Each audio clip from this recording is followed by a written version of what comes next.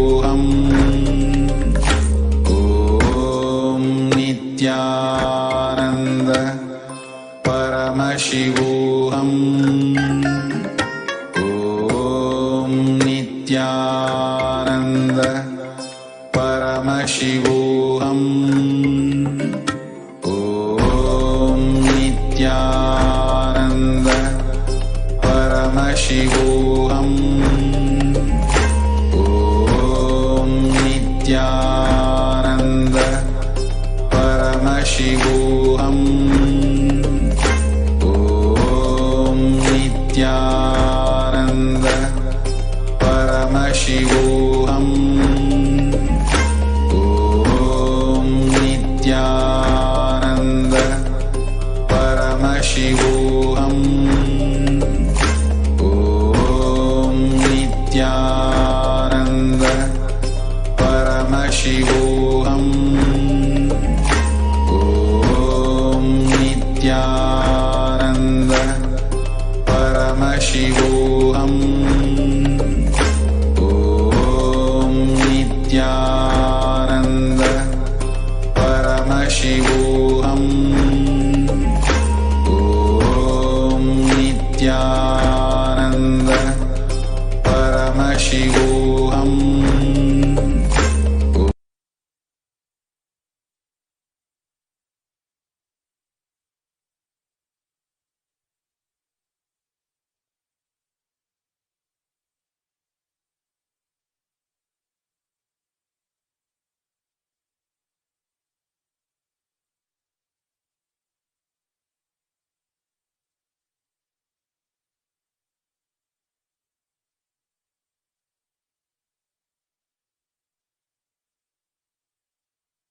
Connecting with the divine with your eyes closed is meditation.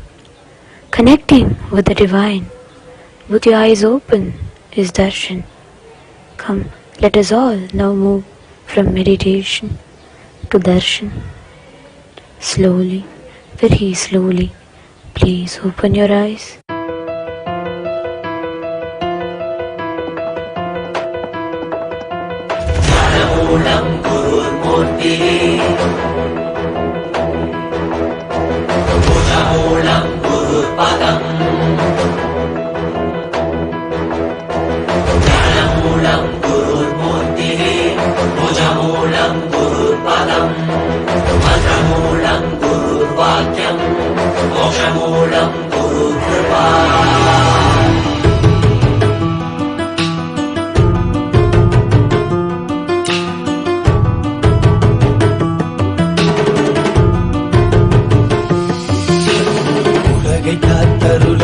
கையிலையில் தரும் நித்யனின் தரிசனம் தன்னை தானறியவே இவை அசைவிடும் தீட்சை தரும் தரிசனம் மறைபொருளாயிருந்து திரை விலகி திருவடி தொகும் தரிசனம் பிறை சூடிய சடை நாதனின் திருவுரு தரிசனமே மறைபொருளாயிருந்து திரை விலகி திருவடி தொகும் தரிசனம் பிறை சூடிய சடை நாதனின் திருவுரு தரிசனமே அவன் வேண்டி வேண்டி திரளான குஞ்சமுவை தேடி வரும் அல்லவா மறை நான்கின் பொருளுணர்த்த நாமும் கண்டருள கையிலை உதித்ததல்லவா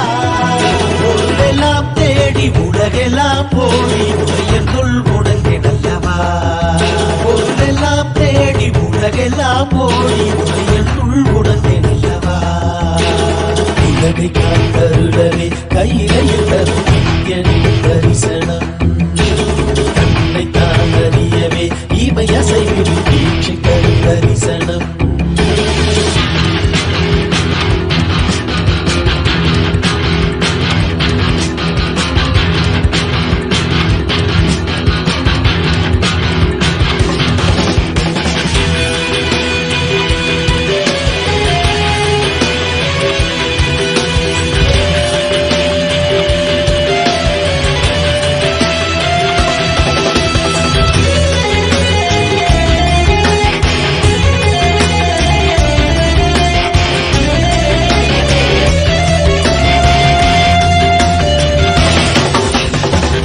கடலும் கரைகளும் முத்திரு கைகள் தந்ததே இரவும் பகலுமே முந்திரு கண்ணில் அசையுதே நாங்கள் என்ன கோள்கள் என்ன மும்பை பற்றிட ஏழு புவனங்களும் மும்பை சுற்றிட பொருளும் அருளும் தர மனதின் இருள் விலக பரமசிவ தரிசனம் மாயை வென்றுவிட ஞானம் பெற்றுவிட மோட்சம் தரும் தரிசனம் பல சித்த புருஷர்களின் ஞானி யோகிகளின் தவமெனின் தரிசனம் அடியும் முடியையும் ஒன்றாய் காண்பதற்கு கையிலையில் தரிசனம் சதுர்வேத கோஷமுடன் நாத கீதங்களின் ஒளியில் தரிசனம்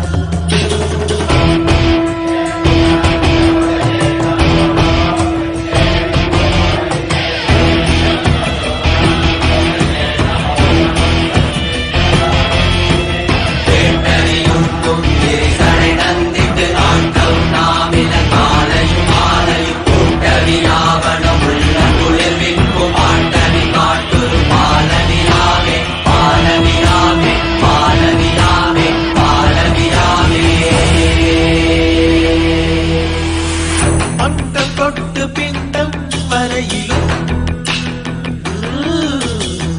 சாட்சியாகும் ஐயன் தரிசனம் சொல்ல வார்த்தை ஏதும் இல்லையே சொக்கநாதன் முந்தன் தரிசனம் நித்யானந்தா நித்யானந்தா நித்யானந்தா நித்யானந்தா ஸ்ரீ அருணகிரீஸ்வர ஈசா மூத்த தமிழ் குடி மக்களின் ஈசா குமரி கண்டமானும் பரமேசா சங்க தமிழை காக்கும் கைலாசா முட்டி நிறைந்த சிவம் என்று கவர்ந்திடவே என்று கடந்து உள்ளிருந்த கல ஒளி தரிசனம் உலகை காத்தருளவே கையிலையில் தரும் நித்தியன் தரிசனம் தன்னை தான் அறியவே இவை அசைவிடும் தீட்சை தரும் தரிசனம் உலகை காத்தருளவே கையிலையில் தரும் நித்தியன் தரிசனம் தன்னை தான் அறியவே இவை அசைவிடும் தீட்சை தரும் தரிசனம்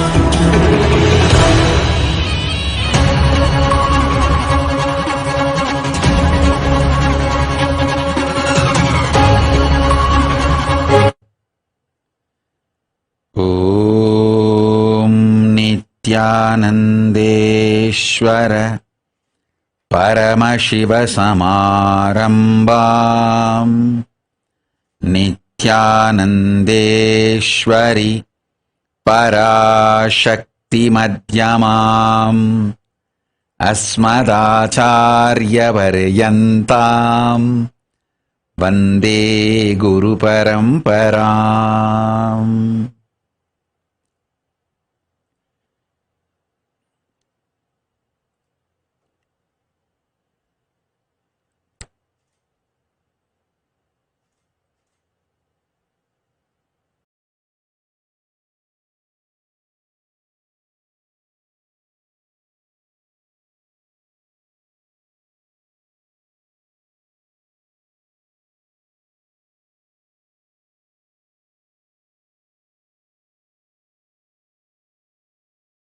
I welcome you all.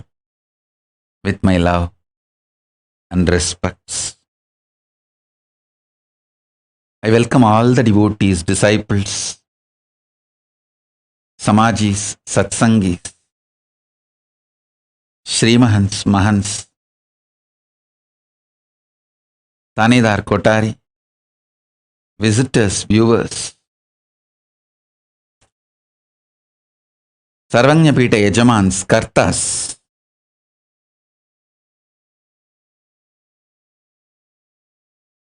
Vidyeshwara, Ganeshwara, Mantreshwara, Lokeshwara, Astreshwara.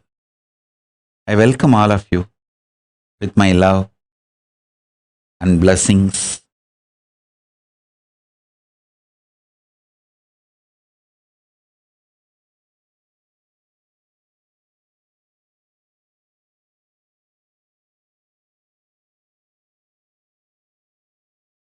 Paramashiva's message from Kailasa.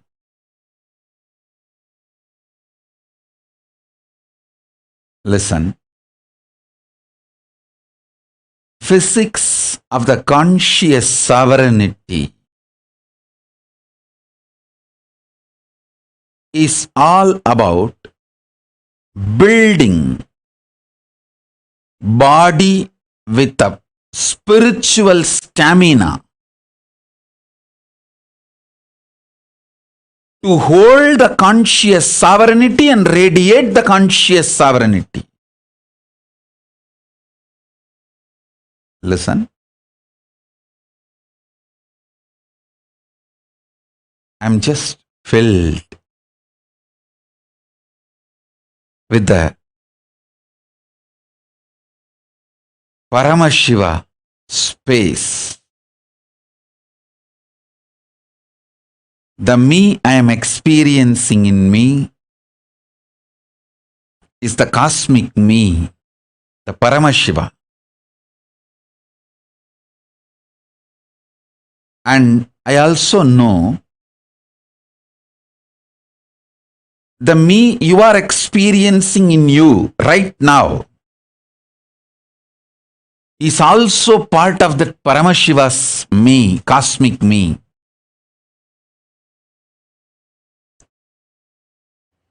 With this deep love of oneness, you are Paramashiva, I am Paramashiva. We both put together is part of Paramashiva.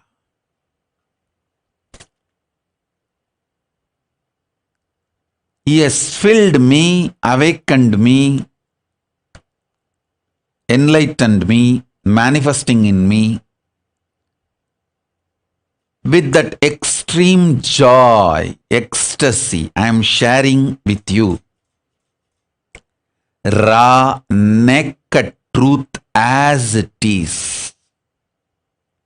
As it is.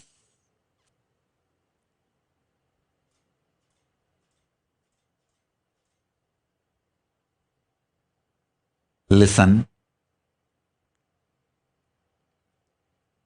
With extreme love and compassion, I am sharing it as it is. Listen.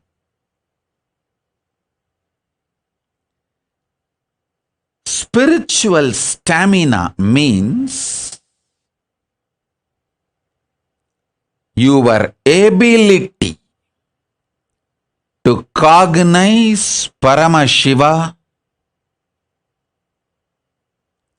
letting him manifest his will, his experience of himself. That is what is most important. See,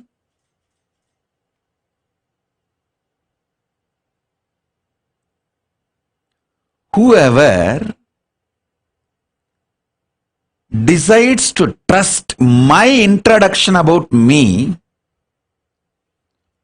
I feel so overwhelmingly loved by them and loving them. Listen.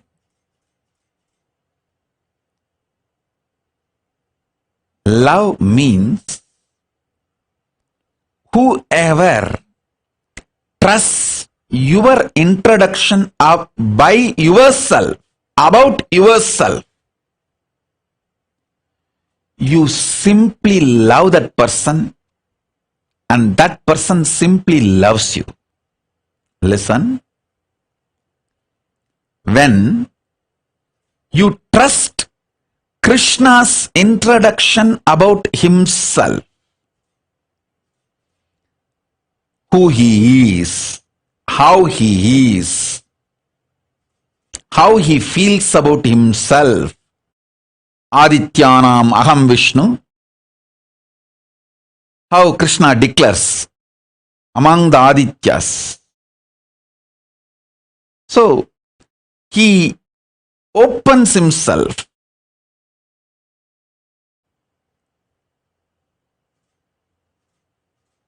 When you feel connected, you decide to feel connected, you choose to like, love, trust what Krishna introduces about him as as himself.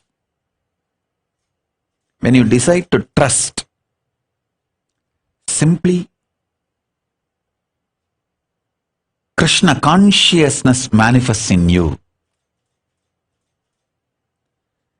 If you decide to trust the anti-Krishna gang, abusers, their version of Krishna, how Saguni talks about Krishna and Krishna's sexuality, how Shishubala talks about Krishna and Krishna's sexuality, how Shishubala describes Krishna and Krishna's people. Shishubala may give very valid, logical evidences for your independent investigation. He may have everything to support your independent investigation. The selfie Krishna took when he hugged his gopikas may be available for you.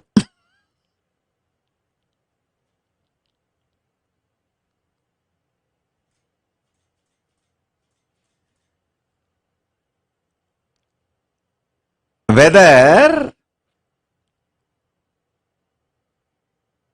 the Shishubala and his culinary gang, the Shishubala gang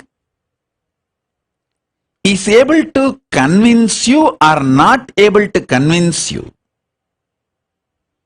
the moment you decide to follow Shishubala's description about Krishna, you will reach the same space Shishubala is in. You will attract the same kind of people Shishubala like, and you will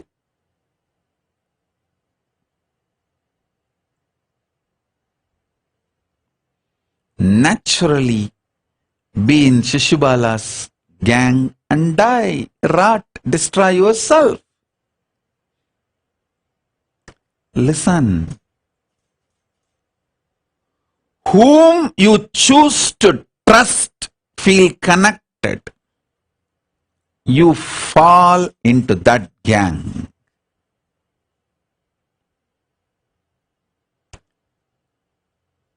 Whenever you choose to decide, you decide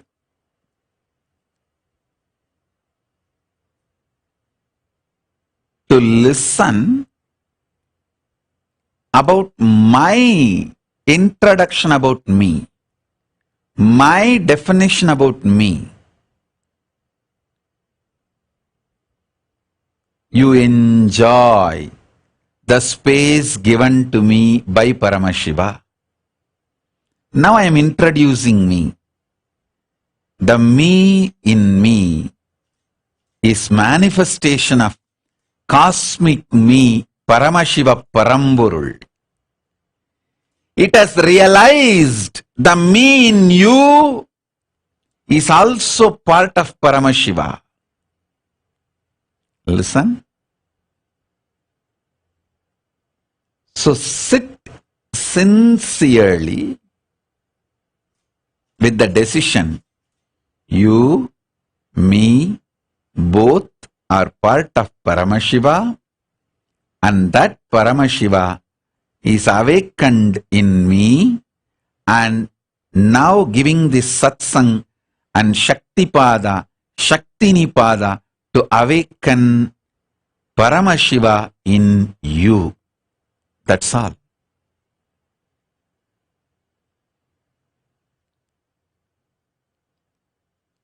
This is the exact, precise, truthful, honest introduction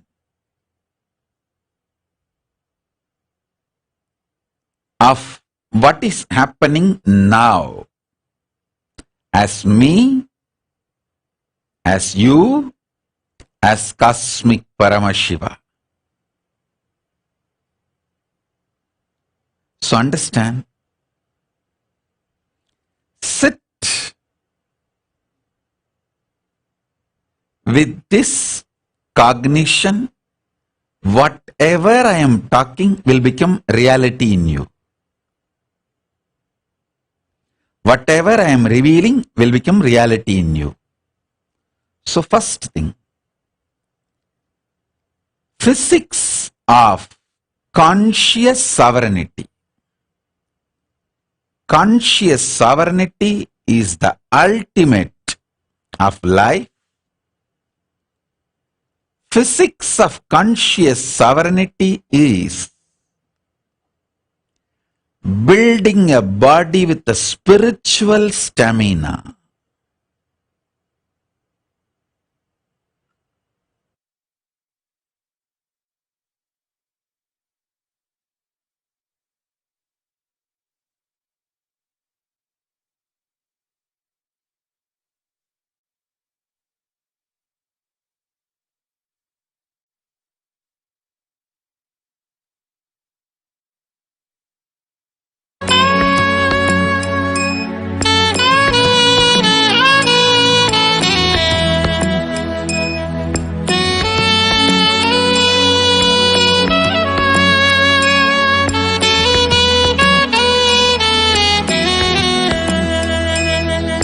Nithyananda, oh Nithyananda, Nithyananda, oh Nithyananda. Manamuru tarunam தலைவனாய் அழைக்க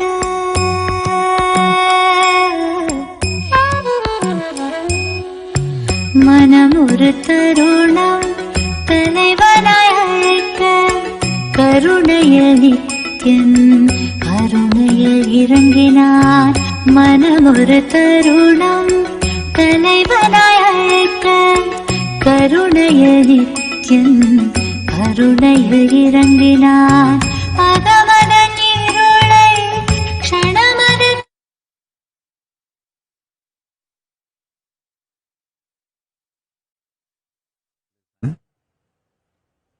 Listen intensely.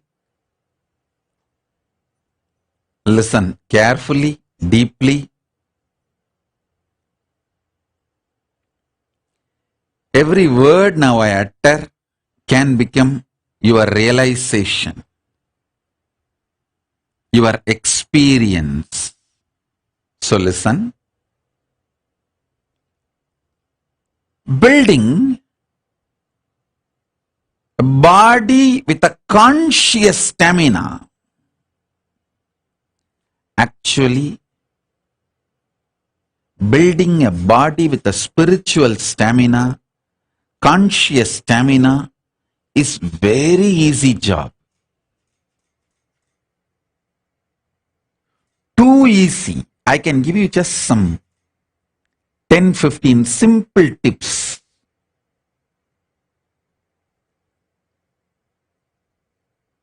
If you start following for few days, automatically you will build a body with a conscious stamina which can manifest Paramashivatva.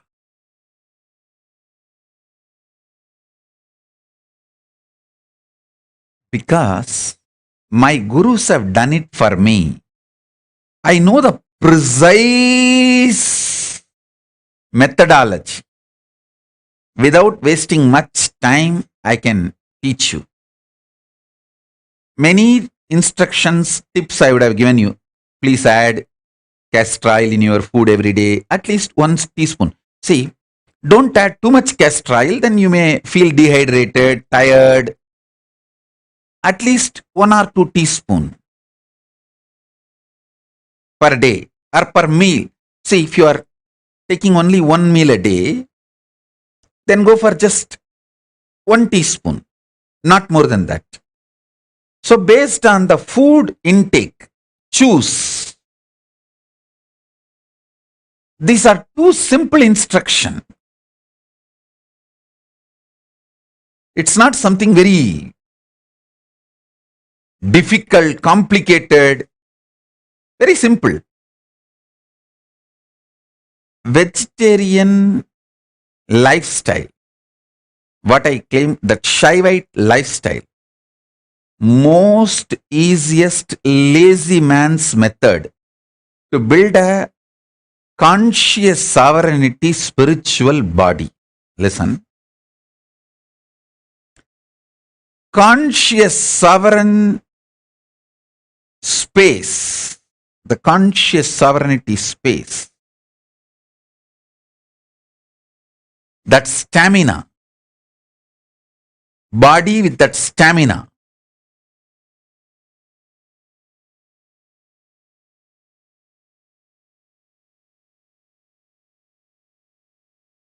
Once you start manifesting, you will feel so happy to live inside your body.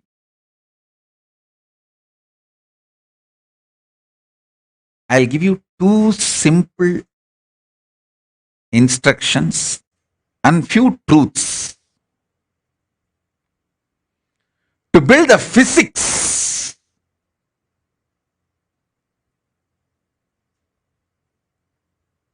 Listen.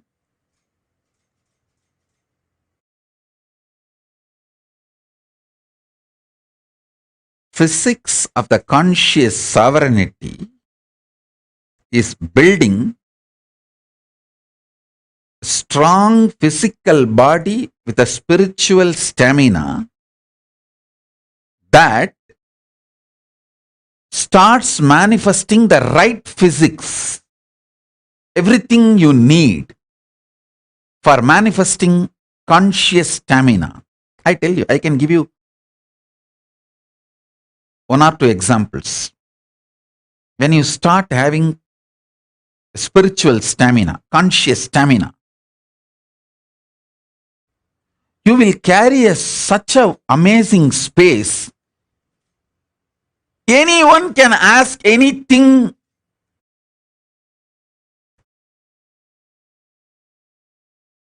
You will never feel irritated. You just know you are so happy they asked you. You will never feel demanded. You are so happy. The people come into your space.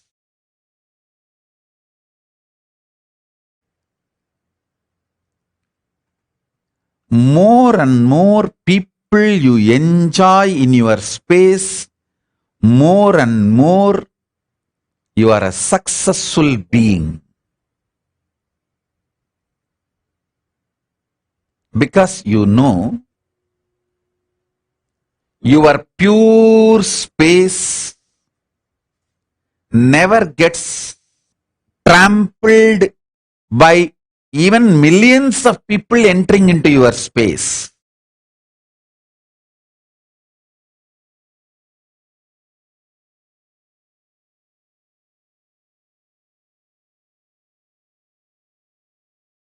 The conscious stamina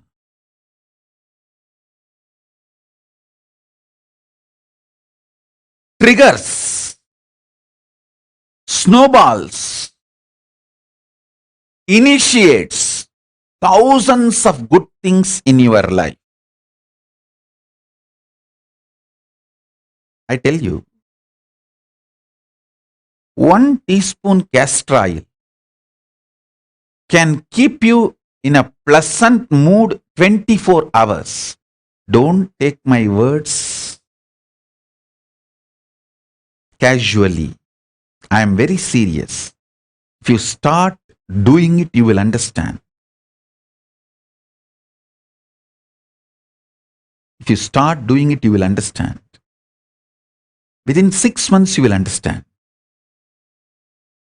If you are a person constantly irritated, easily triggered, just use castor oil. You may think, what, castor oil? To remove the irritation? Yes, I am telling you.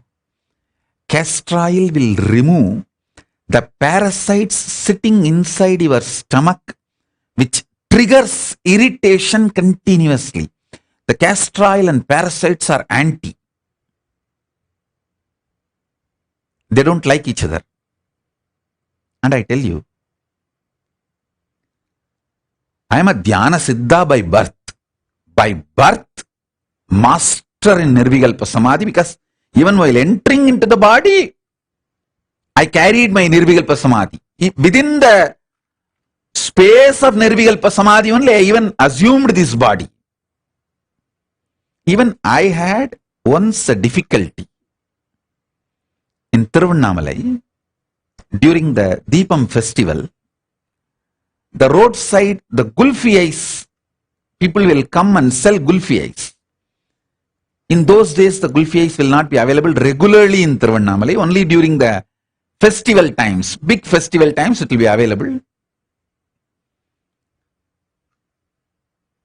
So, Raghupati Yogi, he always takes me from home to the temple to teach yoga and brings me back, and he will be actually holding my hand, literally, and walking, especially during these festivals, lot of crowd. Na?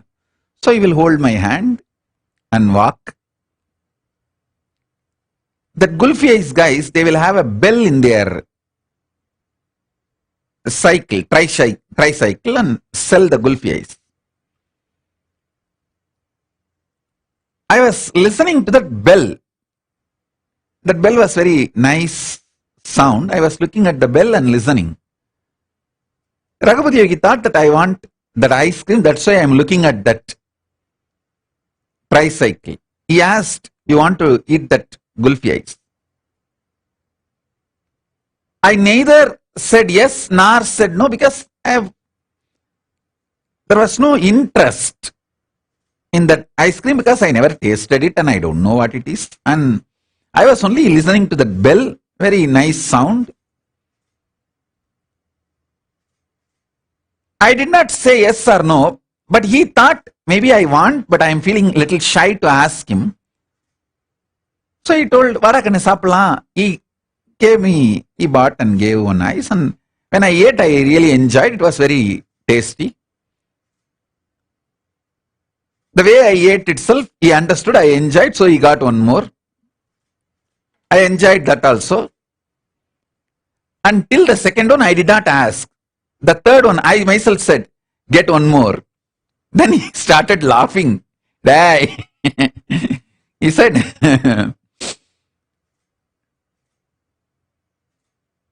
more than this, I don't know whether you will catch cold, because usually the Deepam festival comes in a cold season. That December, November, December is the time Deepam festival comes. So naturally weather was also cold. So he said, I don't know whether you will catch cold. But because I asked, he could not say, he didn't want to say no, he just got. Finally I ate 5.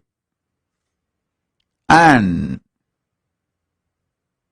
next day, he was making me do some process. The impact of the cold weather and the gulfi ice cream, both had little kapha. So he was asking me to sit in certain position to help me do my spiritual process. Usually he will make me sit and do any rituals need to be done, like a yajna or homa, small havan or puja, and then initiate me into the pranayama or the kriya which I am supposed to do. And he did all that rituals and he started initiating me, telling me to do what I am supposed to do, but I was missing few steps, especially some of the kumbhaka, some of the pranayama. If I have to hold the breath for 60 seconds, he will just tell that I have to hold till he counts 60. I will just hold. That's all. There is no question of that 58, I will leave the breath, or 59, I'll start changing the breathing pattern. Nothing. Simply I'll obey what he says. That day at least 2 times I missed the count. He was counting 1, 2, sometimes just to test me. After number 20 or 30, he will miss and he will start. No, wait, I'll start. Then he will again start 1, 2, 3.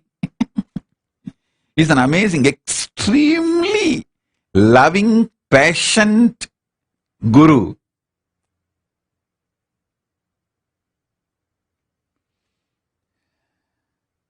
I only visualize them, their love for me, their patience for me, the way they worked on me.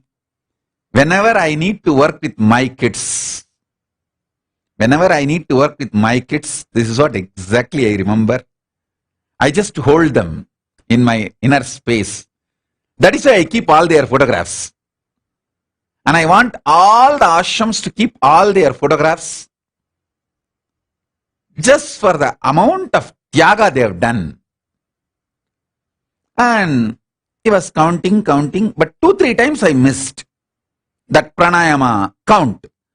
The coherence, the number of seconds I need to hold, I missed.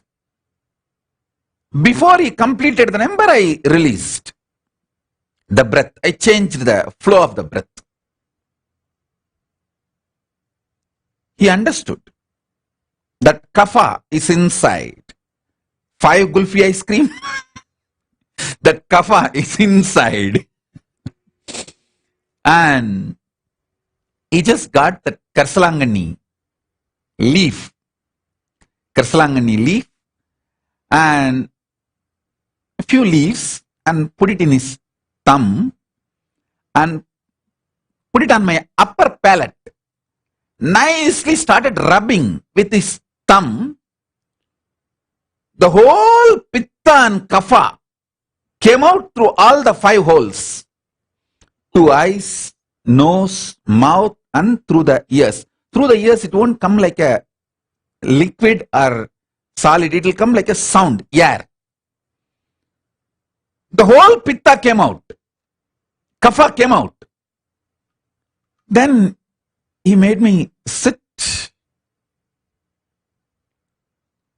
Not only I could perform the pranayama, I could simply see the visualization I am supposed to hold during the pranayama. I tell you, after that, throughout my life, during wandering any time, I never suffered,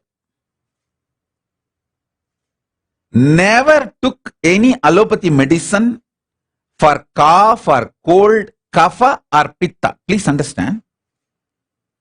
If you are Ayurvedic doctor, you will understand what I am saying. Pitta makes your mind feel the mental suffocation. Kapha makes your body feel the suffocation. Pitta binds you, chains you mentally.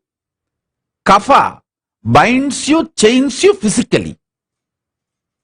Physically means internal organs.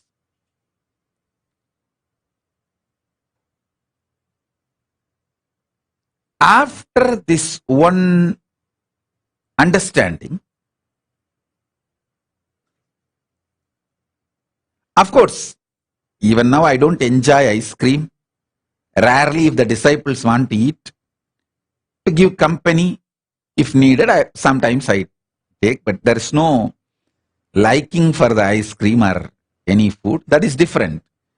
But even due to weather change or any reason, never ever I suffered by pitta or kapha.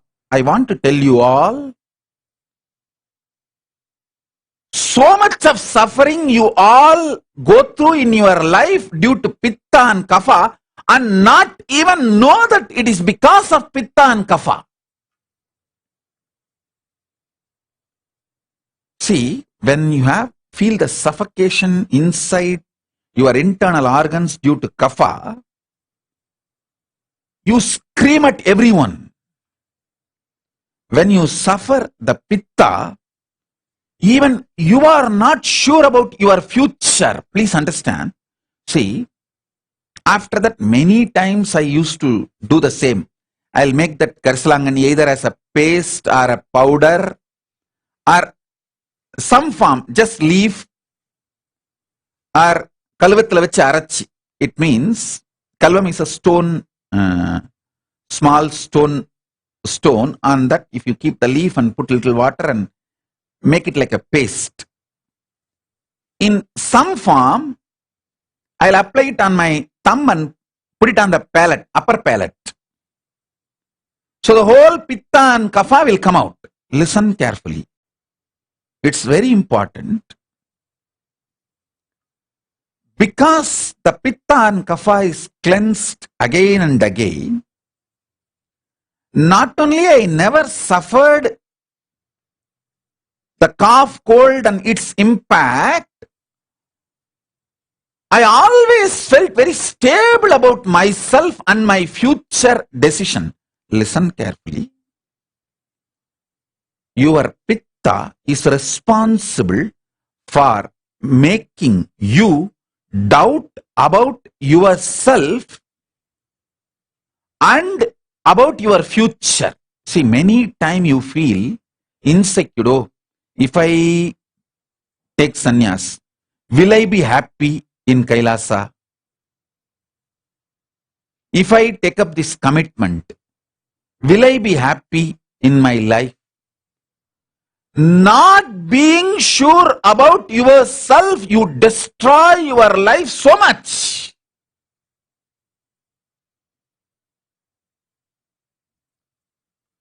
So many wonderful things in your life is lost because you don't feel sure about yourself. Especially spiritually, consciously. I've seen so many people have this problem. Will I be happy if I take sannyas? Will I be able to be peaceful and happy if I choose to be with Swamiji? Will I be happy if I choose to be in Kailasa? All you need is just this karsalangani powder, karsalangani leaf, and every day apply on your upper palate and clean the whole pitta and kapha. Make your body samatva body, samatva sarira.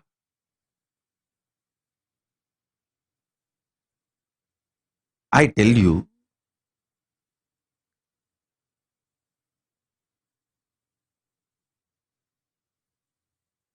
not only my Guru gave me 5 gulfi ice cream, he gave me something, the greatest, which is useful in my life till today.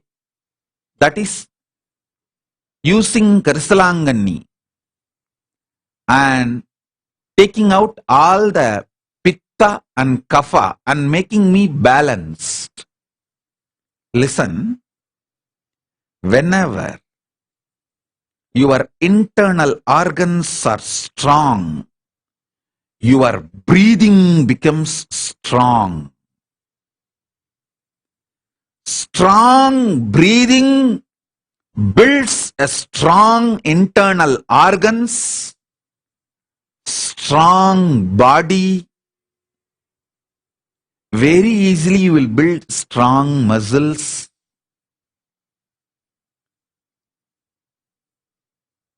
Karsalanganni powder, taking it in your thumb, applying on the upper palate and cleaning all the kapha and pitta is such a simple act.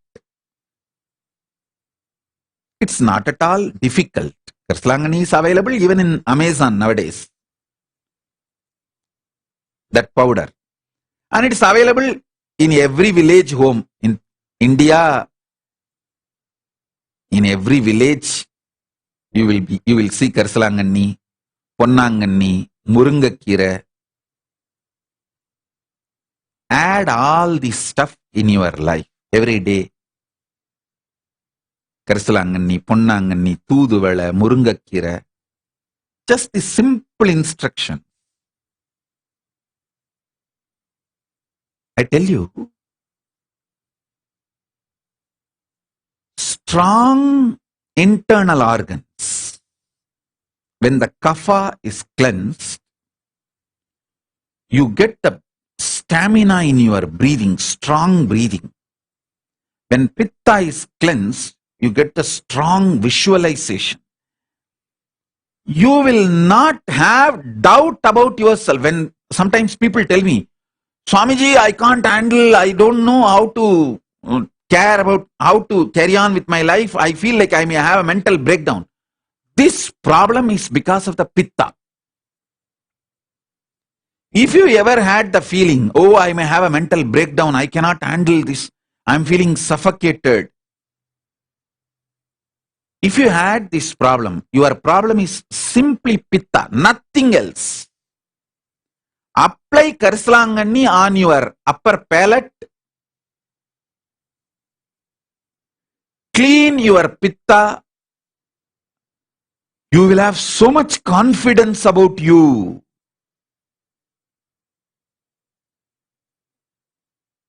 You will have so much confidence about you.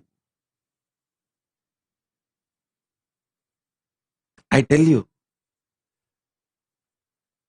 You may never imagine such a simple acts can solve such huge problems in your life.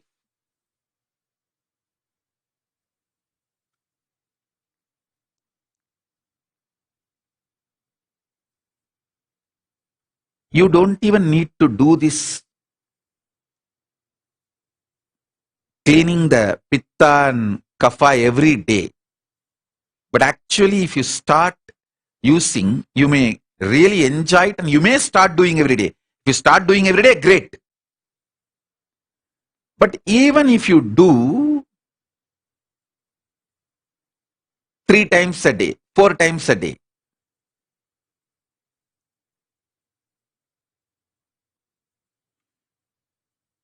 you will start feeling so much of confidence about yourself.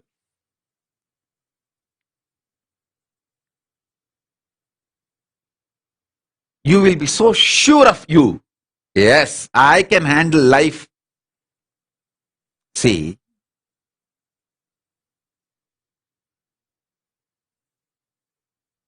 samatvam means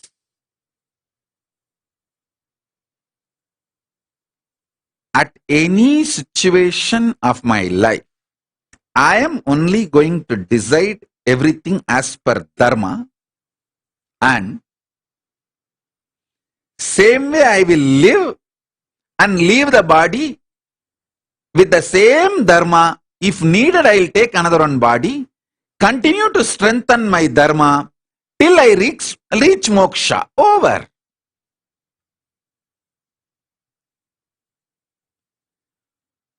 Being sure about yourself,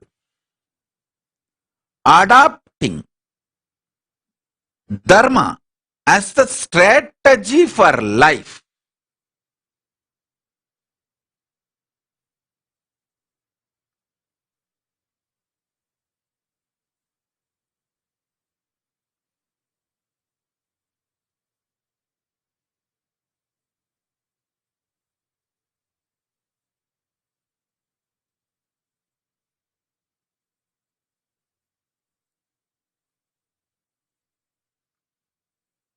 Is the most ultimate peaceful decision you can take in your life. Once you decide, hey, come what may, I am going to decide everything, handle everything based on dharma. Over. That moment you are enlightened, you are liberated, you are free. Because after that you don't need your cunning, strategic, culinary mind. See, this extremely selfish, violent, strategic mind may brainwash you that it is very useful for you and can bring a lot of benefits to you in your life. But it takes away your peace by making you doubt about yourself and literally destroys your confidence on you. Listen, if you are a person always strategizes with extreme selfishness, cunningness, calculativeness, and believe that is the best way to exist, all the time you will have a self-doubt. Did I take the right decision early in my past? Am I taking the right decision in the present? Am I squeezing the orange called world life and getting the maximum juice and pleasure out of it for me? Am I really making the world productive for me? In this constant cunningness, you will burn yourself. And this creates so much of stress, suffocation, suffering inside you. Your whole life becomes cunning strategy, and even you are afraid whether you will be able to retain your cunning strategic existence continuously, because you will be attracting the same type of people cunning around you, and everyone around you also will know that you are a complete cunning strategist. Understand? Then you put yourself in a hell. I tell you, a simple sweet being attracts the same kind of people around him, around them, and create that kind of ecosystem, and everyone feels that person is simple, sweet, and you create a beautiful ecosystem for you to enjoy your life.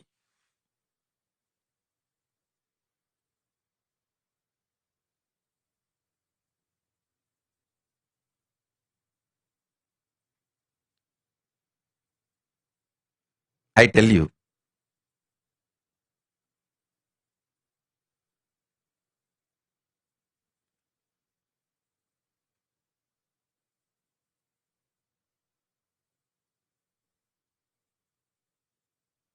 best thing you can earn by being a simple, loving, sweet being, you will attract that same kind of people around you, and people around you will experience you as a sweet being. That gives an amazing ultimate protection, completion for you forever. This is the greatest gift. Greatest gift being loving can get you is the beings who are loving. Being loving will get you beings who are loving. Being cunning will get you beings who are cunning for you. That's the worst hell. So you can create heaven or hell It depends on how you decide about you. If you decide, from now, ahimsa paramo dharmaha, dharma is the center with which I'll make all decision. No question of cunning, selfish, constantly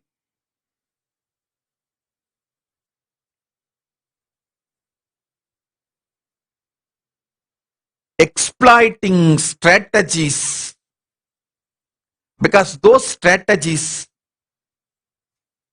may get small benefits in the initial level, but will start developing deep self-doubt in you, and that feeling, you not being sure about you and how you will behave and live your life in the future.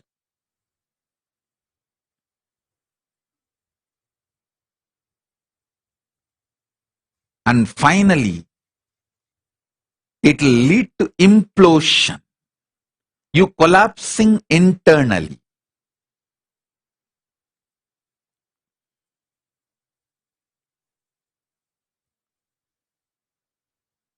Decide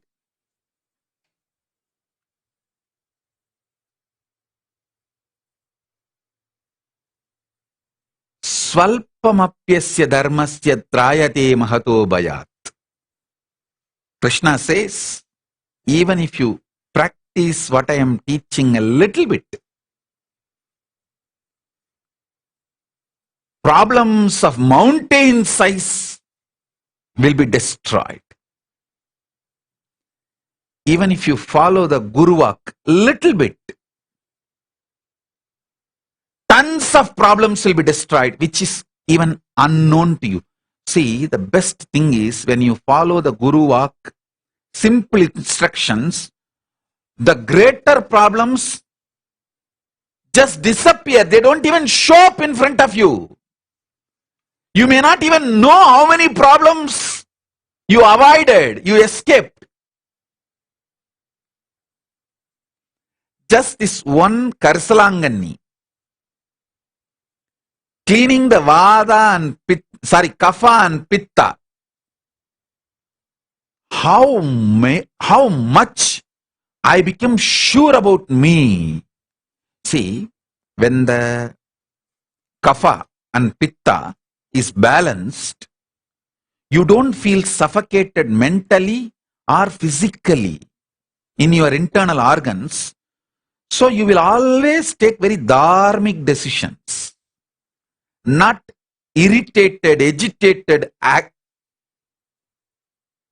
aggressive mood, you will not make decisions. All decisions you make during the I, Kapha and Pitta are dangerous to your life and to your existence. Keeping the Kapha and Pitta balanced will make you always take very sweet, beautiful decisions. Life will flow such powerful way. You know, even if you obey Guru's instruction, one small instruction, 10,000s of big problems will not even come to you. Not only you will be solving any problem comes to you, there are many problems which will never come to you. Many problem will never come to you. Any problem which comes to you, you will simply dissolve it.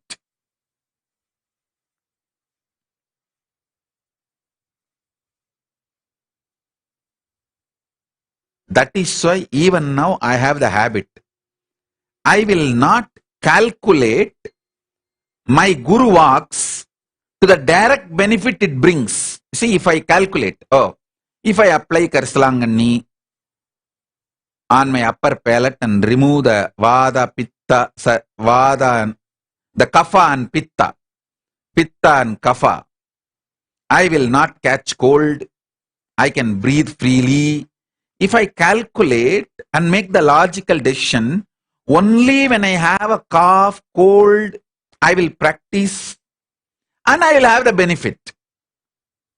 But many times simply I will follow the Guru Vak. Wherever I see the Karsalangani in my wanderings and wherever I can get, simply I will start applying. Because I just want to do what my Gurus told me. Because of my obedience to my Guru Vak, not only I never suffered with cough, cold, the kapha and pitta problems, I always had a samatva, balanced decision making, dharmic decision making, inner space, which brought tremendous strength about me, being sure about me. I tell you, when I got out of my home, when I left my home, I never had insecurity or not being sure about how I will handle my future, whatever future brings, how I will handle, never had a problem. Same way, in 40, literally after establishing kingdoms, everything I need for my life, I just walked out of everything. I had the same spirit, courage, confidence. I can rebuild. I can create what I want. I can face my life. Whatever my life brings, I can handle it. I was so sure about me.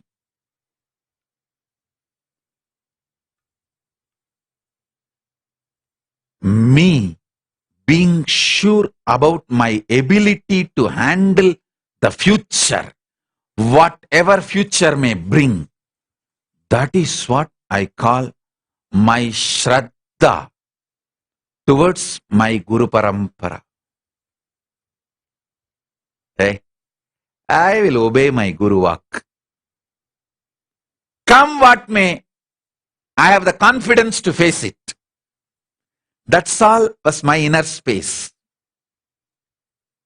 When I stepped out of Adi Kailash campus, people who were with me, they are the witness. I made the statement, it is time to make Hindu Samrajya, Hindu nation.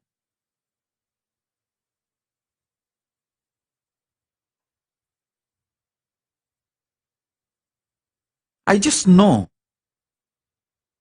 whatever life brings, I can handle it. With the grace of my Guru Parampara, Paramashiva, I made it. Actually, they made it. Their grace, their blessings, their energy. They made the Kailasa. They manifested it now. Listen. You being sure about you, to live the Guru Vak, is the greatest spiritual stamina. I am repeating. You being sure about you, to live the Guru Vak, is the spiritual stamina.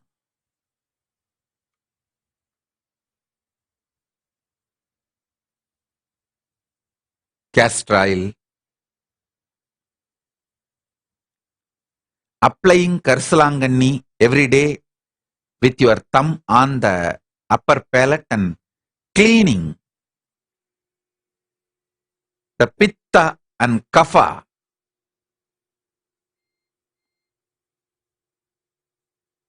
All these simple acts will bring spiritual stamina in your life. You will be sure about following the Guru walk, the highest vision for you, you will be so sure about it. You will have so much of spiritual stamina, confidence. Simply you will manifest Paramashiva in you. The biggest negativity in your life is your fear. Will I be able to handle myself if I just follow my Guru walk? If I just go with my Guru's words, will I be able to handle what life brings it to me? Will I have the stamina to handle? Will I have a mental breakdown? Will I collapse? Hey, how can you die by drinking nectar? Many times people tell me, if I meditate, if I do unclutching, will I have mental breakdown? Will I die? There is no document, record ever in the whole world. Anybody having a mental breakdown through unclutching or death by meditating. By not meditating, there were millions having mental breakdown, had and having. By not unclutching, there are millions who die very cheap death. Even in death, there should be dignified death. I am seeing now in this pralaya, in this corona, people are so suffocated to keep themselves inside a room or a house. They feel it's okay, I just want a fresh air. I cannot handle this anymore. Let me go out for a walk. Just for fresh air, they go out and leave the breath itself. For fresh breath, they go out. Get corona, get fresh body itself, not just fresh breath. I am seeing, understand?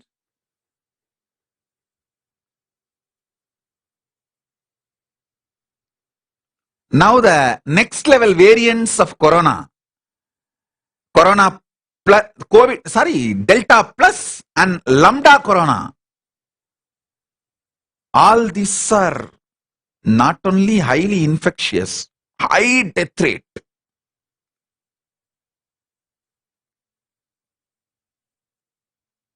Even though people know all this information, just the imaginary suffocation, unable to mentally handle the pitta and kapha. Pitta is responsible for mental suffocation. Unable to handle the pitta, they go out and get the real problem called corona. See, pitta is only an imaginary problem. Your mental suffocation is just imaginary problem. But corona is the real physical problem.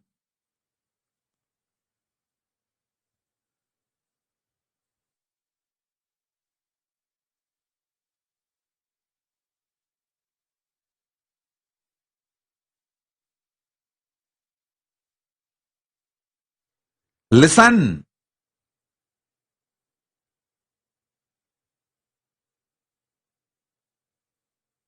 Not having the conscious stamina, spiritual stamina, not having the spiritual stamina can even kill you. All these people, due to suffocation, mental suffocation, go out and get corona and die, are all dying just because they were not taught the science of unclutching and meditation. If they had the fortune of getting the unclutching and meditation in their life, they will know how to handle their mental suffocation. unclutching is as simple as applying the Karsalanganni powder on your upper palate and cleaning the pitta and kapha.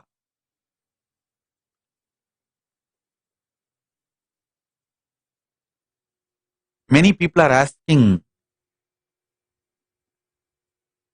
the name of the Karsalanganni, other names of Karsalanganni.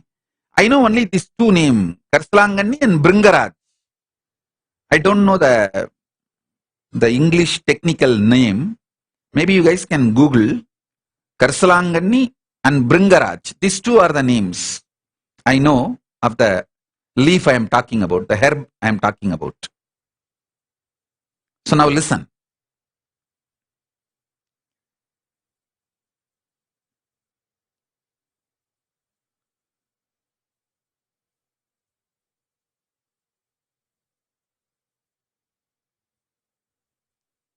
Just not able to handle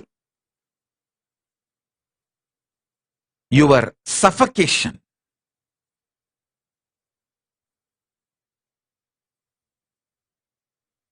Inner space.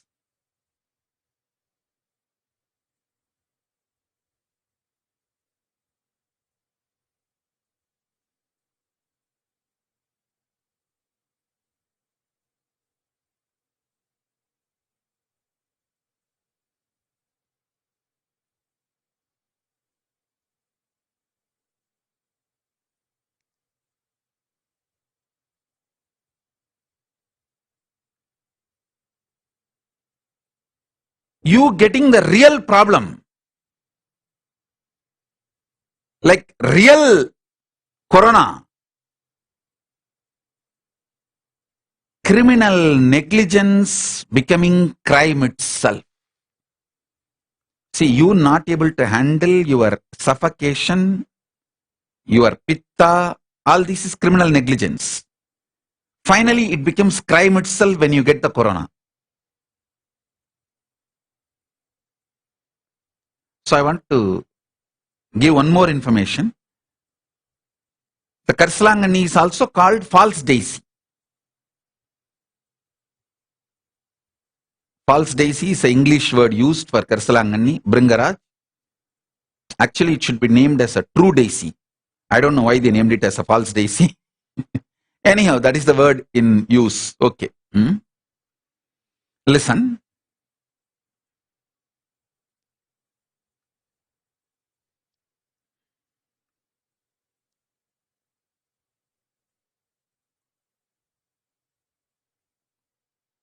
Let me give you basic few revelations to achieve spiritual stamina. Your body with a spiritual stamina is the fundamental requirement for manifesting conscious sovereignty, Paramashivatva. And it is not difficult, too simple.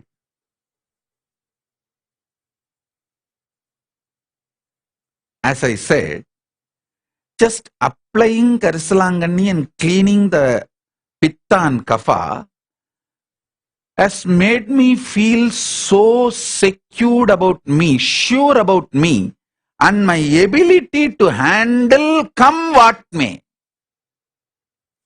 See, my ability to handle come what may is my Shraddha to my Guru Parampara, to my Paramashiva, Arunagiri Yogishwara.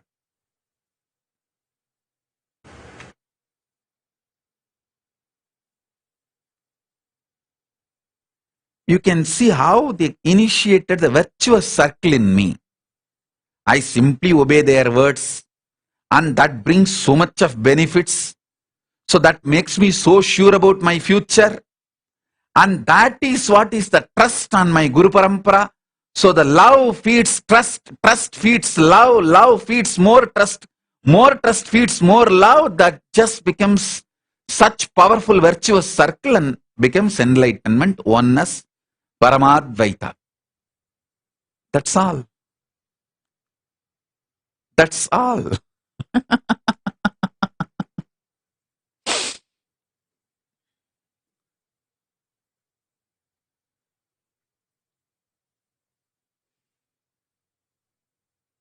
I think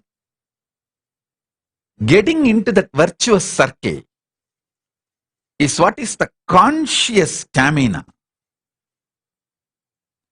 spiritual stamina.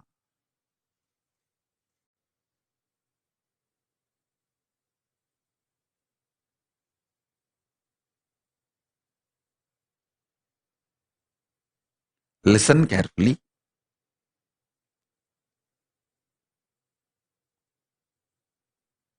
I never strategized and obeyed my Guru's words. Simply my Guru walk, I'll do it. Over.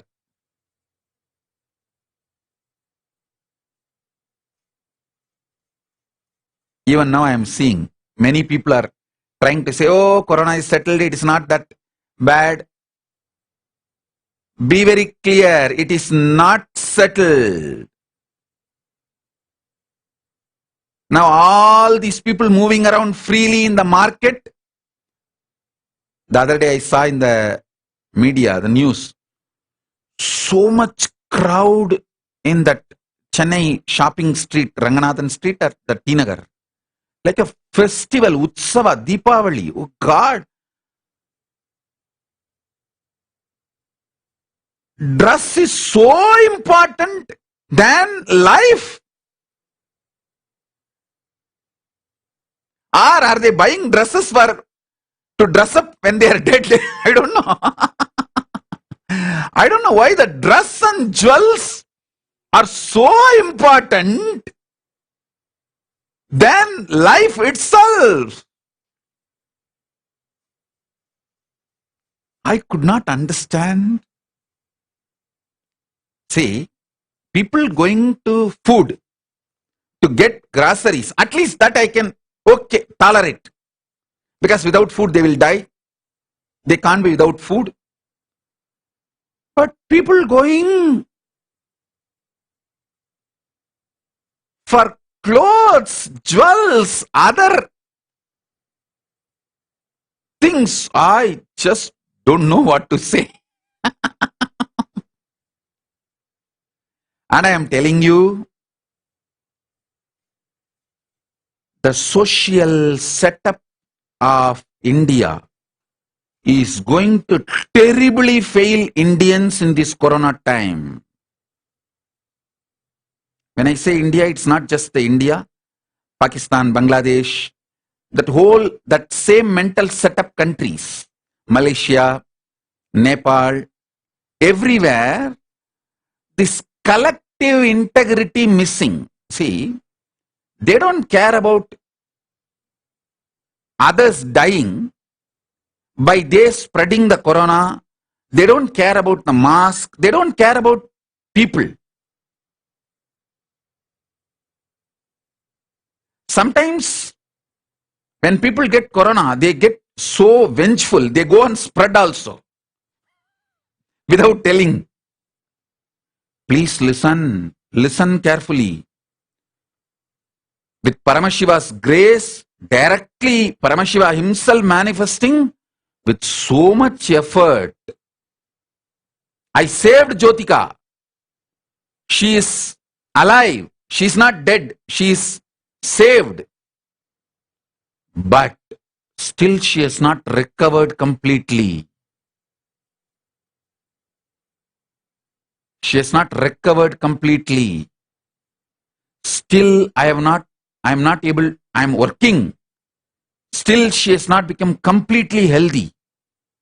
I am not able to make her travel from Chennai to Bangalore because the oxygen level goes ups and downs. She is alive. She is corona negative, means corona free. But still she has not recovered, become healthy. And once she becomes healthy, I have to work and detox her body to start manifesting powers. That is another huge task. Because corona does large large damage to the internal organs. Even if they don't die, the damage done to the internal organs and for their physical activism and mentally being alive, those capabilities damaged is extreme. It takes such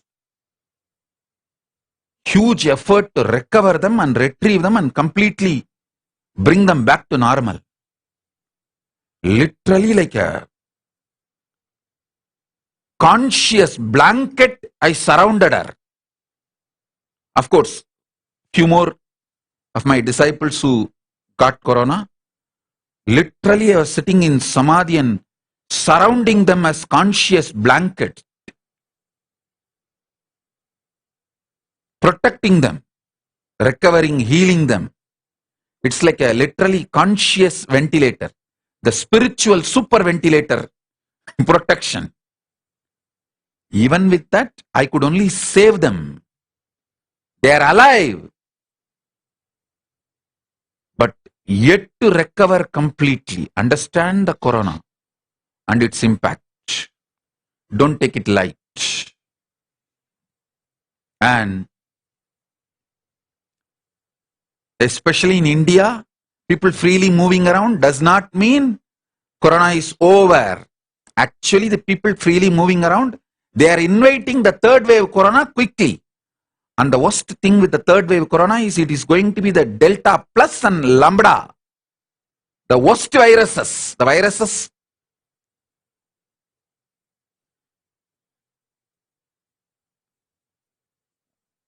What to say that? Its own updated version.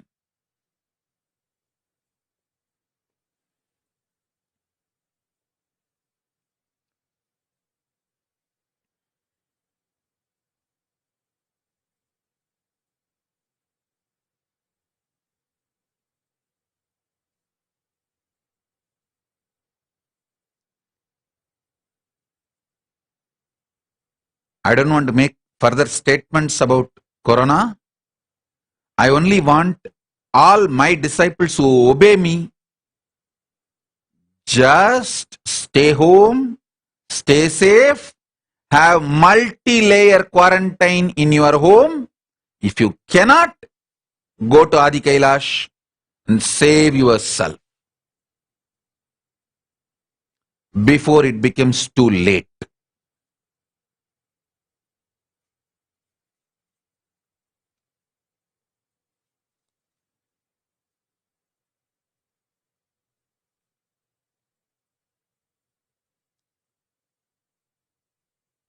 Especially countries like Nepal, Bangladesh, Pakistan, India, Malaysia. Now I heard the good news, even the Malaysians can travel to India. If you want to save yourself, simply go to Adi Kailash, where you are given multi-layer quarantine. Be there. Safeguard yourself before it becomes too late.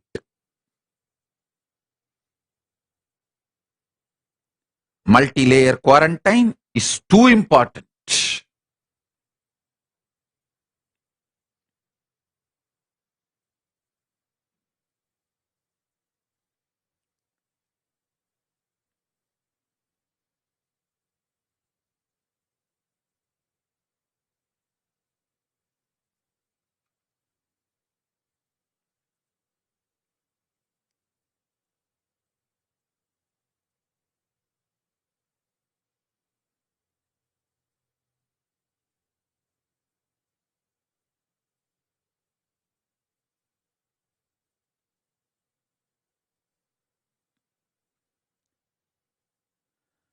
Let me reveal more and more sacred secrets to build conscious stamina.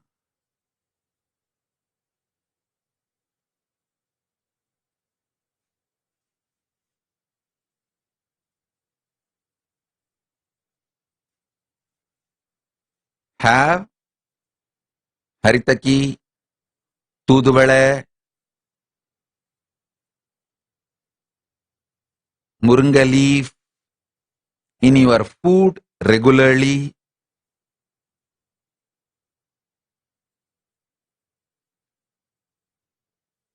Just the simple 10-20 instruction.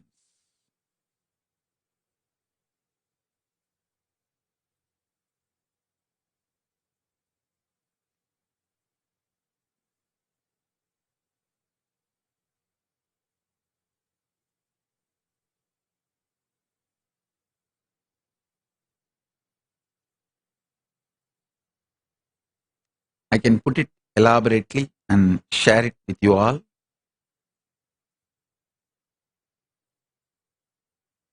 Whatever I share today, start doing Vakyartha Sadas.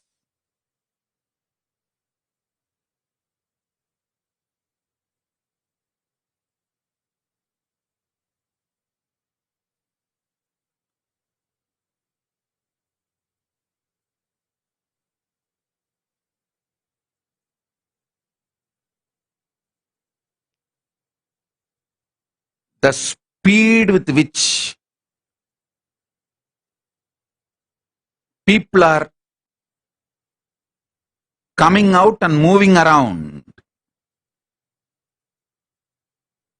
India or Malaysia or Nepal or Bangladesh or Pakistan, everywhere, I can see very clearly they are inviting the third wave, which I don't want to talk much about it. I can only say that they are bringing worst thing on themselves. Because the collective integrity is not there. People don't care about what will happen to the whole society.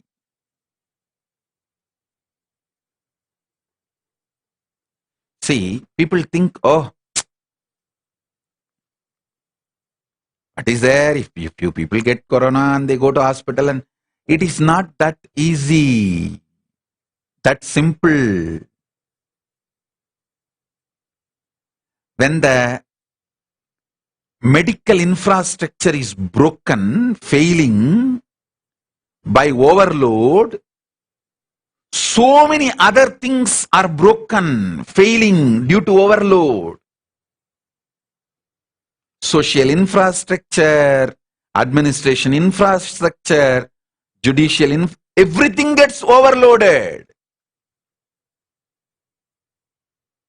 And the anarchy and chaos, where unjustified number of deaths and losses,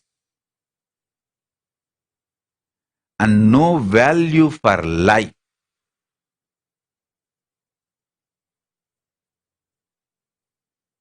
No value for life.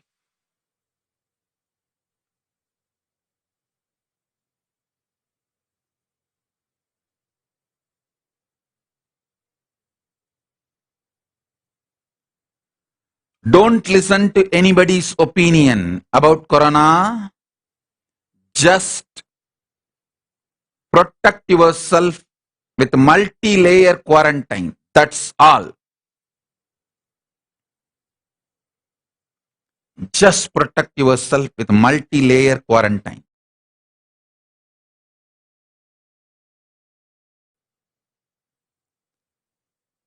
Neither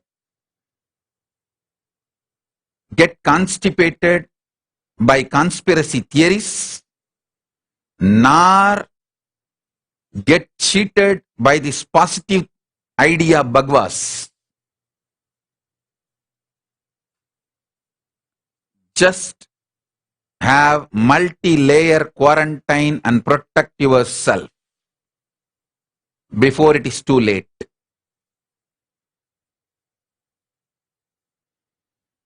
Especially people in the Asian countries.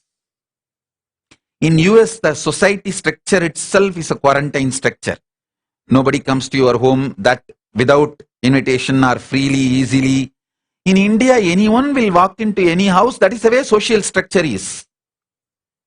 I still remember, if the home main door is locked, people will ask, hey, why are you keeping the home House door locked in the daytime. In the daytime, you are not supposed to keep the house main door locked.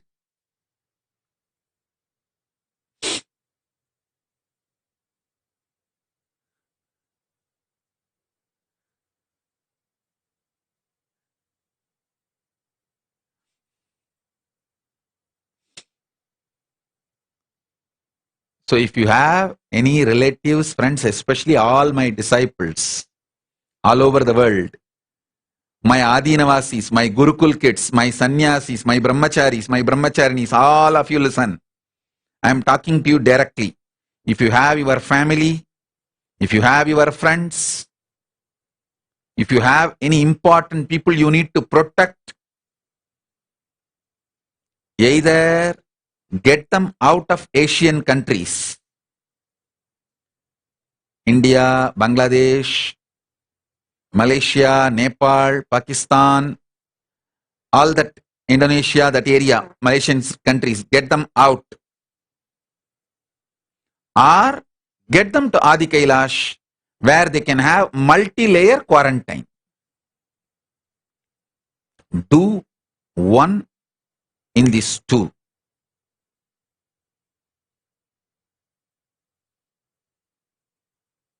Prevention is the best way to protect yourself from corona. Because the third wave may be the worst wave.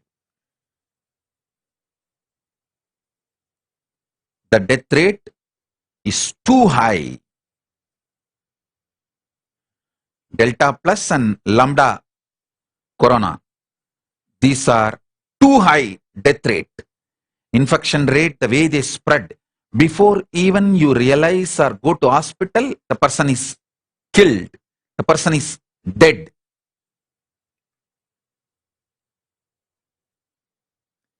Before even you realize you have corona, you are dead. Before even you are taken to hospital due to any symptom or complication, you are dead. That's the way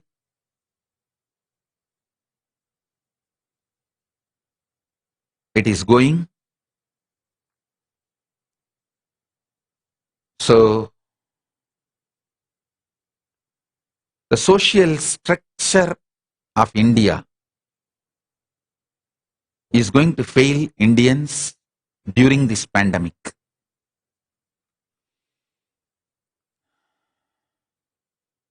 This freely moving around, freely touching, freely going anywhere, anyone, and going to shops,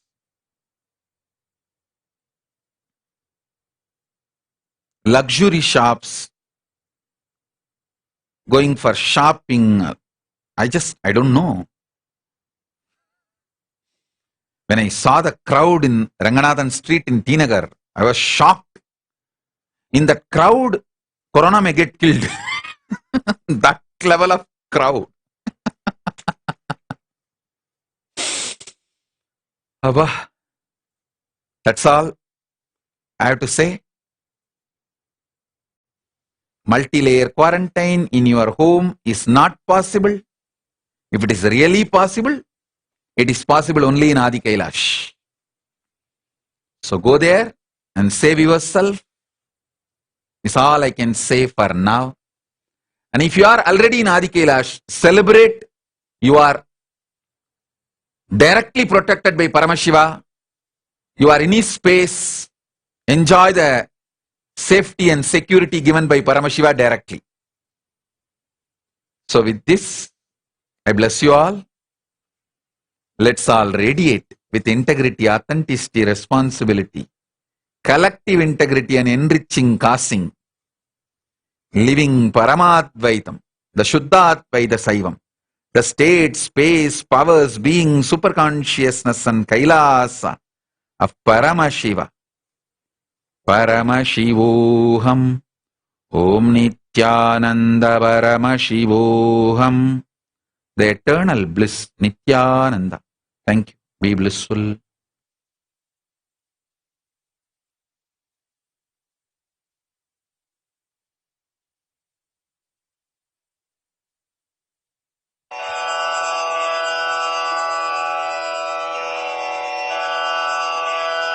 श्रीकैलासोन्नतद्वादशान्तश्यामलापीठारूढ श्रीमीनाक्षि सुन्दरेश्वरा भिन्नस्वरूप परशिवपुत्ररत्न Kumar गुरुमण्यतुल्यावतार Shri Parvati स्तन्यपानलब्धदिव्यज्ञान विश्रुतसकलनिगमागमसारभूत द्राविडवेद प्रवक्त्रे श्रीमत्परमशिवकरुणासमधिगत मुक्तामय चतुरश्रयान गीयमान छत्रचामर श्रीचिह्नकाहलादि समस्त बिरदावल्यलङ्कृत ज्ञान विज्ञान चक्रवर्ती सर्वजन संघ सद्यो निर्वाण दीक्षा व्ययापवर्गवर्ष विश्राण जीमूत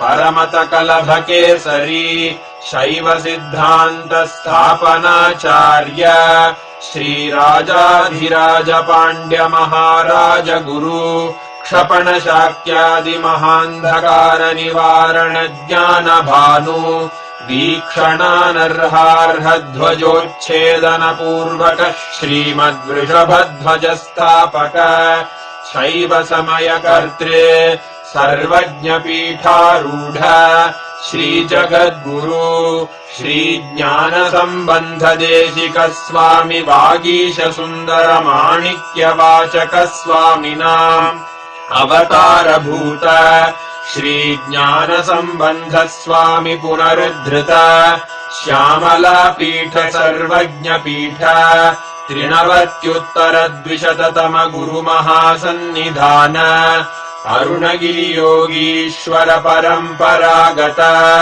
अरुणाचल सर्वज्ञ पीठ गुरु महासन्निधान कैलास परंपरागत कांची कैलास सर्वज्ञ पीठ त्रयस्त्रिंशदुत्तर द्विशततम गुरु महासन्निधान नित्योत्सव नित्य मंगल नित्य कल्याण नित्य रजित कैलास परंपरागत आदि कैलास नित्यानंद पीठ महासंस्थान महासिंहासन पीठ कर्तः साक्षात् श्री परमशिव समुद्भूत कैलास परंपरागत वैवस्वत मनु इक्ष्वाकु हरिश्चंद्र भगीरथ श्रीरामचंद्र शूरसेन इत्यादि अनवच्छिन्न सार्वभौम चक्रवर्ती परंपरागत चतुष्षष्टि योगिनी मंडित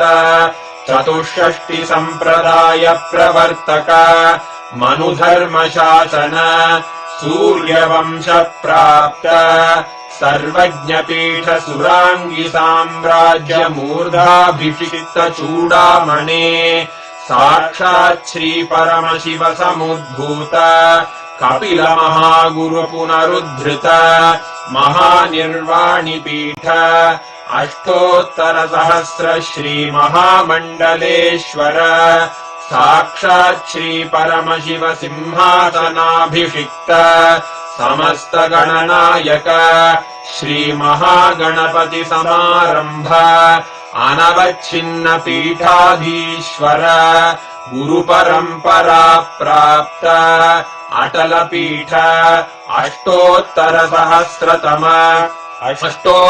सहस्र श्री अटल पीठाधीश्वर धर्म मुक्ति स्वर्गपुर स्वर्ण पीठ त्रयोविंश गुरु महासन्निधान कैलास परंपरागत आदिपीठ सर्वज्ञ पीठ जगद्गुरो श्री कैलास पुनरुद्धारक श्री कैलास परमाचार्य श्रीमत्परमहंस परिव्राजकाचार्य वर्य सच्चिदानंद प्रणव स्वरूप श्रोत्रिय ब्रह्मनिष्ठ श्रीमज्जगद्गुरु श्रील श्री भगवत् श्री नित्यानंद परमशिव श्री ज्ञान संबंध देशिक परमाचार्य स्वामिन् अत्रागत्य परिपाल्य च अस्मान् विज्ञानवितरणेन विजयी भव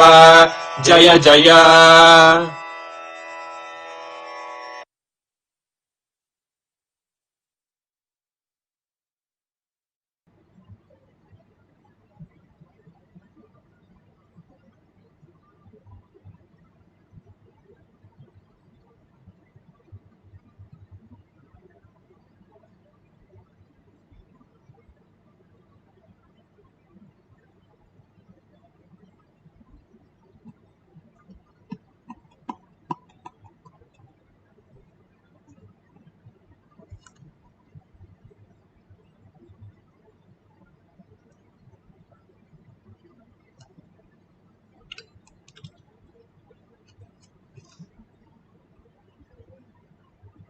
With the Sadguru Vandanam.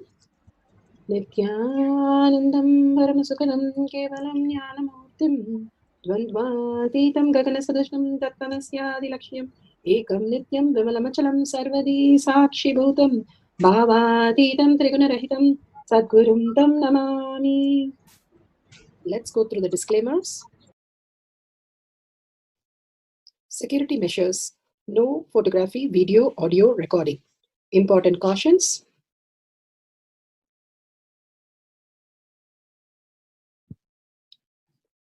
Please be aware of the important cautions.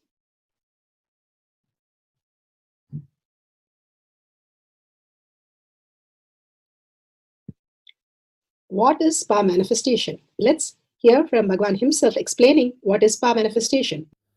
All the 25 states of consciousness, when they happen in you, due to your chemicals and hormones, ups and downs, it is powerlessness.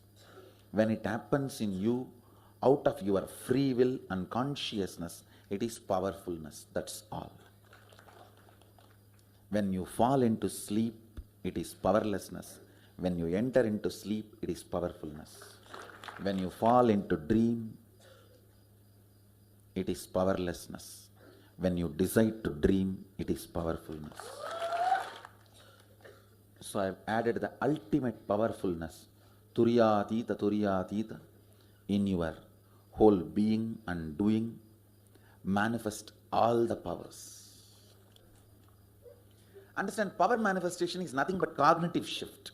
It is not work. It is cognitive shift. Understand? It is just cognitive shift. It's not work. Work is a 4-letter word. Power manifestation is cognitive shift. Playing with life. Playing with being alive. Beautifully, Bhagavan said that power manifestation is becoming alive, conscious, the conscious sovereignty that becomes a reality. And here Bhagavan is beautifully saying this is a science of power manifestation, because it is repeatable and each one of us can experience the conscious breakthrough from what we understand as a body and mind and to the superconscious space where Bhagavan says the new species starts manifesting in us as reality. Bhagavan beautifully has given the pramanas, the evidences for the science of power manifestation. The scriptural evidences, Shastra Pramana, the eternal unchangeable truth revealed in the source scriptures, the Vedas and Agamas. Apta Pramana. The Apta Pramana that we'll see is from the experience and results of the Aptas. Understanding these Aptas gives us such a breakthrough how they have experienced the superconscious breakthrough under their gurus. And they are the authority of Hinduism.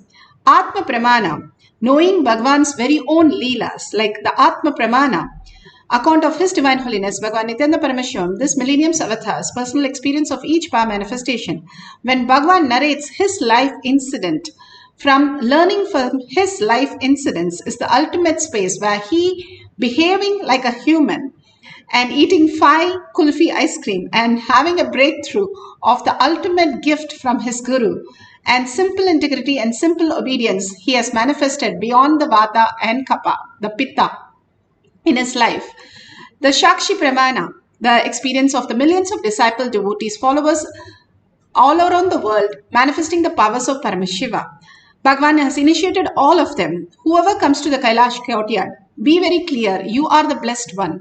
Bhagavan has always said, whoever comes to the Kailash courtyard, I myself will manifest the reality, removing all their incompletion, the blocks that we are in, and simply liberating them from so many karmas and so many janmas of holding that back.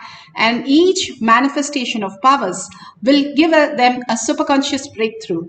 That is why the Balasans every single day manifest powers and even demonstrate.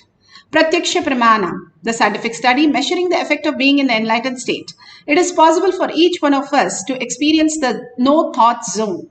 And scientifically also they have proven 3 to 4 minutes we can experience. And because we are initiated during that space of oneness with Paramashiva, we manifest as powers, but when we prolong it to 21 seconds, Bhagavan says beautifully we can experience the enlightened space itself as living as superconscious being. This is a possibility that Bhagavan is opening up for all of us to experience. Let's go to the Shastra.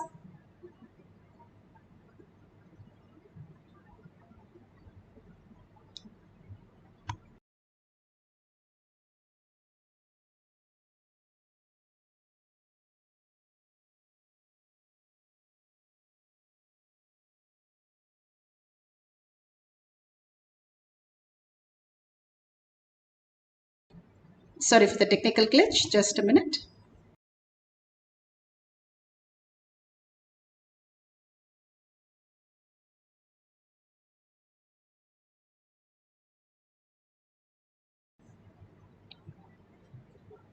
Yes, let's go to the Shastra Pramana, the scriptural references for the power of will. This is from the Shiva Sutra, Sutra 1.13. Icha Shaktir Uma Kumari. Bhagavan Paramashiva says his will is the energy of Shiva and it is called Uma, an independent power of Paramashiva. It is called Kumari, the cosmic energy that plays.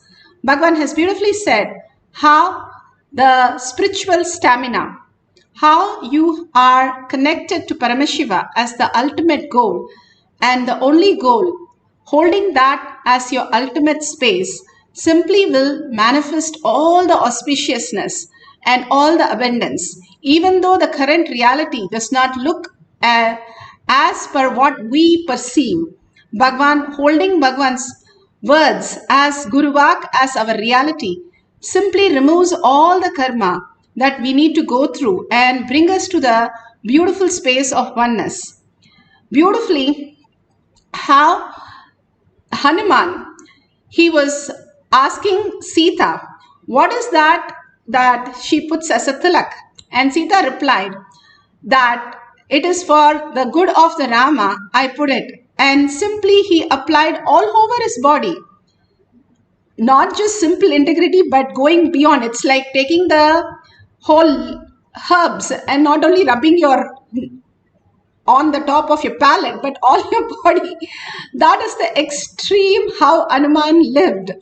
He rubbed the whole body. That is why even today in all the Hanuman temple, they literally put him in orange because the love that he shows is that he puts all the orange so that Rama lives so happily and so beautifully. Not only that, when Sita was sitting there in Ravana's garden and waiting for some breakthrough, she suddenly sees somebody narrating the story of Rama and she feels like she's hallucinating or what is happening. And Hanuman out there on the tree, the monkey, and he was like, which language will Sita know? And how do I make her first in the completion? Because Ravana just came and like terrorized her and said, I will eat you for breakfast if you don't come back with the right clarity to live with me. And he just went, and so she's terrorized. So Hanuman sings, but he was like, which language should I speak in that Sita will understand? And finally he sings the Rama avatar's whole Leela, and she's looking for somebody and she sees a beautiful orange like a sunset, so brilliant and so vibrant. And she knew something has come to take her back.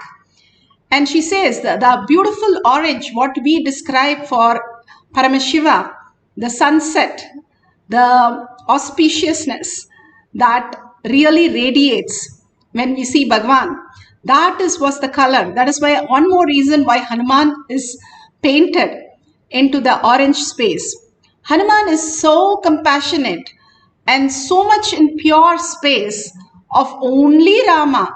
Whatever happens, he has no idea who is Sita. He goes to first to Mandodari and thinks that is Sita. But when he goes close, he does not feel the grace that Bhagavan is saying. You will simply know the people around you.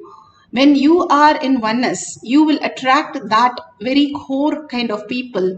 And more such people will make you more and more into that beautiful space. Bhagavan beautifully says, when he went to Mandodari, he could not feel it. And Narada beautifully says, when he kept the veena on a rock, and when Hanuman used to have such a beautiful voice, and when he sings on Ramanama, the rock melted and caught the veena inside the rock. And such was the instant. He says, even Hanuman speaks, and you speak to Hanuman, you will get healed from any dangerous disease. He was so compassionate that he held only Rama in every cell of his, that he just merged into Rama. That is the stamina, spiritual stamina, power of will. That is why he was able to manifest any power just a blink of an eye. The power that he had is only Rama in his inner space, and only Ramanama has his words. That was the power of Ichha Shakti that he experienced and expressed as reality. Here, beautiful story of Apta Pramana. Rarely we get a women's story. Here, Karaikal Ammayar. How beautiful she was able to, this is for the Pramana, evidences in the scriptures. How Karaikal Ammayar just made herself old. Everybody, every woman especially, want to look younger all through their life. Yes, Sadashiva says we are always sweet 16, but all women think all the time that way. But here, Karaikal Ammayar, Avayar, all of them made themselves into an old age so that they can serve the humanity. And only for contribution, they just took off their youth, the look of the youth from them, just to sacrifice Tyaga. How the beautiful space there would be to do a Tyaga, women doing a Tyaga. We know the stories of how women go through all the kind of torturous to look beautiful. Here, it's the other way around. To look graceful, she just dropped her youth and became the divine graceful space that even today we remember about Karaikal beauty. Not just in terms